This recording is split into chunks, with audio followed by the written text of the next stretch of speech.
வணக்கம்.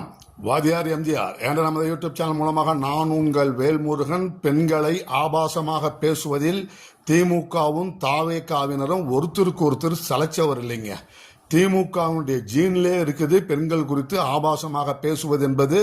அவர்கள் புரட்சி தலைவி அம்மாவில் இருந்து, அவர்கள் அன்னை இந்திரா காந்தியில் இருந்து ஆபாசமாக பேசாத தலைவர்களே இல்லை, அவர்கள் ஆபாசமாக பேசாத பெண் தலைவர்களே இல்லை என்கின்ற அளவில் தான் அவர்களுடைய அரசியல்ல மாண்பு இருந்திருக்கிறது. தாவேகாவினர் அவர்களுக்கு இணைய சமூக வலைதளங்களில் விஜய் குறித்தோ தாவேகாவின் அரசு குறித்தோ விமர்சிக்கின்ற ஆண்கள் பெண்கள் குறித்து மிக மிக ஆபாசமாக அவதூறாக பேசுவதில் எழுவதில் அவர்கள் திமுகவிற்கு கடுமையான போட்டியாளராக விளங்கி கொண்டிருக்கின்றார்கள். தேவையே இல்லாம காலையிலிருந்து இன்று முழுவதும் திமுக தாவேகா பிரச்சனையினால் தமிழ்நாட்டில் இருக்கின்ற ஒட்டுமொத்த மக்களும் ஒரு விதமான டென்ஷன்ல இருக்கிறதாங்க மிச்சம்.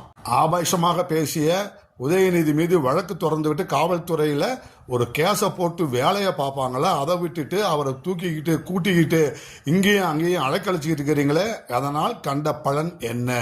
இப்ப ஊர் முழுவதும் உதயநிதி என்ன பேசினாரு, யார் குறித்து பேசினார், என்ன வார்த்தையை பேசினார் எல்லாருக்கும் இப்ப தெல்ல தெளிவா வெட்ட வெளிச்சம் போட்டு காமிச்சிருக்கிறீங்க. இது தேவையா? பெண்கள் குறித்து ஆபாசமாக அவதூறாக பேசுபவர்கள் மீது கடும் நடவடிக்கை எடுக்க வேண்டும் என்பதில் யாருக்கும் மாற்று கருத்து இல்லை.